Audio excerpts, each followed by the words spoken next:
For the past 21 years, I've been busy trying to help people with our foundation, and through my travels and our projects and everything, I saw the enormous problem of people not having a decent place to live, where children cannot study, they don't have electricity. I mean, this real impression of this need of dignity through housing really motivated me. And I thought, how can we build millions and millions of houses without impacting nature? And how did you come up with this idea? Well, the idea came slowly, also because of this awareness that slowly developed. It came from the idea of reusing our wastes that are wasted and trying to provide this enormous need of people who, if we would want to build today 1 billion houses in wood, we'd have to shave all the forests. If we want to make 1 billion houses in concrete, there's already a problem because sand for concrete is becoming rare, and if you find it, you have to destroy a mountain or go through in the middle of a river and have a big impact on nature, and use about 520 liters of water for each ton of concrete. And can you describe the process? So how you start taking the waste, transforming in construction materials? Yes, well, as I chose this specific plastic, which is PET, because it doesn't have a lot of toxicity in terms of it's not bad for you, for your health. The proof is that we put it in our mouth and we drink water from it. So, and there is large quantities everywhere around the world. So by using this and using it in a crystalline form, we managed to have enough structural solidity, and with our engineers and the design I created, we have the Swiss norms, which means, or ISO norms, which is the highest construction norms, up to 2 floors.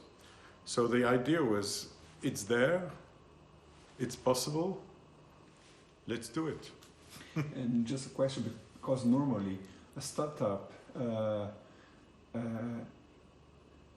normally is something is a project from 2 or 3 persons who are starting the professional careers. Mm-hmm. But you are a very famous artist, and Mr. Hoffman is a very known donor and entrepreneur. It's a little bit weird. No, it's strange actually. How do you explain it? It was very nice because Andre and myself, we were described in the Bilan, which is this magazine for economy, as young entrepreneurs, which was very, very nice. No, the idea is that we can, at any age, you can go for it. But this is the motivation for this project is, how can we make a difference for people and at the same time not impact nature too much?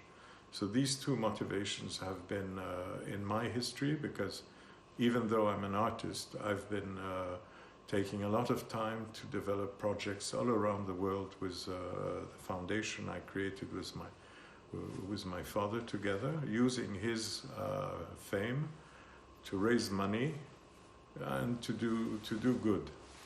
And on the other hand, Andre, his whole family, his father was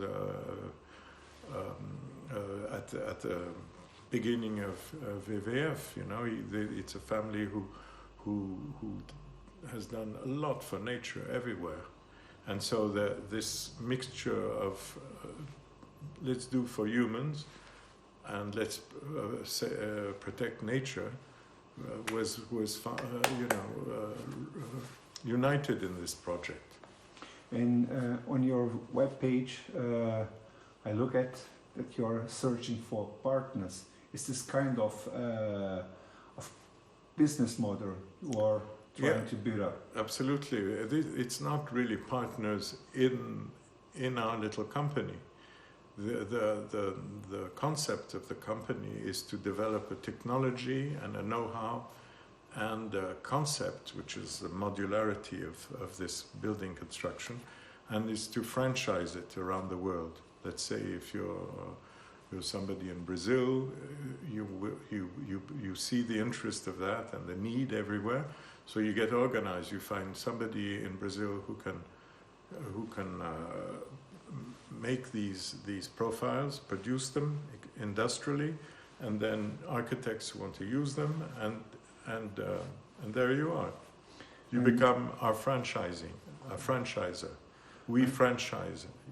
You transfer the technology around the world to encourage the circularity of the economy around plastic. Because as you say, at 64, if I want to do everything alone, it will take more than a life. We have to find the people who want to go into this adventure with us. Just for our readers, do you have an idea how much costs such a house if we want to build a? Well, the price has two variables. Depends how much is the recycled. Because actually, what we're doing, we're upcycling this material. Depends on. But we know that we are cheaper than metal, wood, or concrete. And so and this is not even counting the fact that you're resolving another problem that is very expensive for society and for nature, which is waste of plastic everywhere. You're capturing this and making a value. So the impact for nature and for society of such a project is enormous. It can really make a big difference. And you are planning to have a prototype anywhere in Switzerland. How kind of prototype you would like to have, and well, we're still discussing this internally, with Andre and I, where we to know what is the best image, or what is the thing that I think we would be happy, because the origin of our project was to help people. We would be happy if the first building or something would be something to help humanitarian for the need of the humanitarian. I wouldn't say ONGs, things like that. The last question is: do you think, with your idea, it will be possible to solve this waste problem in the world? Well, it will contribute. It will definitely contribute to because today, even if you gather the things, you take them from nature and you put it in a somewhere. What do you do with it? If you decide to make a PET watch, or something, you keep it until you're fed up with it because it's not fashionable anymore. And the problem, and this object ends up in the waste place again. The beauty of our system is we capture the waste for at least 80 years, and it's a contributor to well-being. And after 80 years or 100 years, when suddenly the person doesn't want his house anymore, you can still dismantle it, crush it, and reuse it for something else. It's a total circular economy.